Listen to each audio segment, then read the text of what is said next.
1947 Los Angeles, एक ऐसा शहर जहां सपने बेचे जाते थे और कभी-कभी जिंदगियां भी। द्वितीय विश्व युद्ध अभी खत्म हुआ था। लोग नई शुरुआत कर रहे थे। हॉलीवुड अपने सुनहरे दौर में प्रवेश कर रहा था।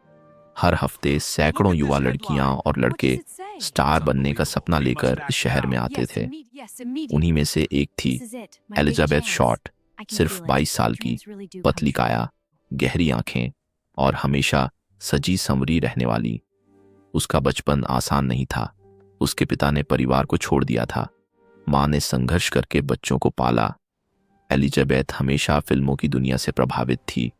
उसे लगता था कि हॉलीवुड ही वो जगह है जहां वह अपनी पुरानी जिंदगी को पीछे छोड़ सकती है। लेकिन सच ये था कि हॉलीवुड सपनों के साथ साथ कमजोरियों को भी पहचानता है। जनवरी 1947 में एलिजाबेथ लॉस एंजलिस में रह रही थी। वो स्थायी रूप से कहीं नहीं रहती थी। दोस्तों के घर, सस्ते होटलों में, कभी यहां कभी वहां।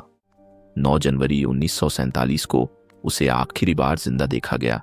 वो एक होटल के बाहर थी, किसी से मिलने की बात कह रही थी। उसके बाद वो गायब हो गई।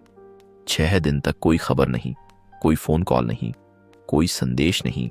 15 जनवरी की सुबह एक महिला अपनी छोटी बेटी के साथ एक खाली मैदान के पास से गुजर रही थी।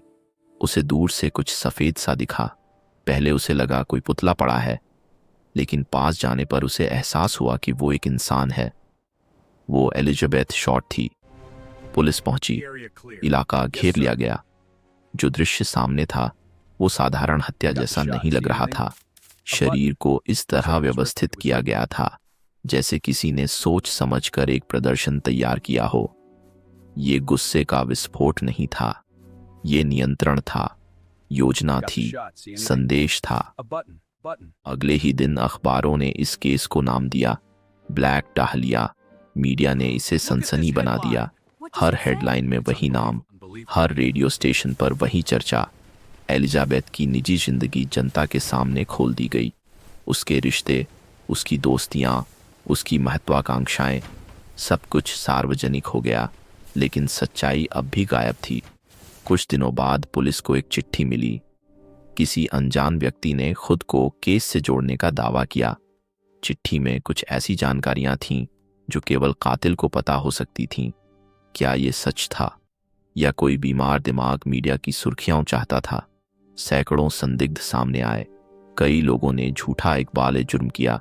कुछ डॉक्टरों पर शक हुआ, कुछ पत्रकारों पर, कुछ ऐसे लोगों पर जो एलिजाबेथ के करीब थे। लेकिन हर बार सबूत कमजोर साबित हुए। पुलिस की जांच महीनों तक चली, फिर सालों तक। फाइलें मोटी होती गईं, लेकिन सच्चाई पतली होती गई। एक सवाल बार बार सामने आता है, अगर ये सिर्फ हत्या थी तो शरीर को उस तरह क्यों रखा गया? अगर ये गुस्से का अपराध था तो इतनी सावधानी क्यों? क्या कातिल चाहता था कि दुनिया देखे? क्या वो अमर होना चाहता था?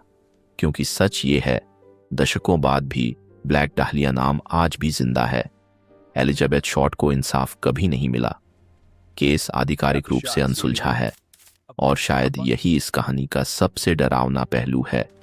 कभी कभी अंधेरा जीतता नहीं है, वो बस पहचान से बच जाता है। और ब्लैक डालिया हमेशा के लिए हॉलीवुड का एक रहस्य बन गई।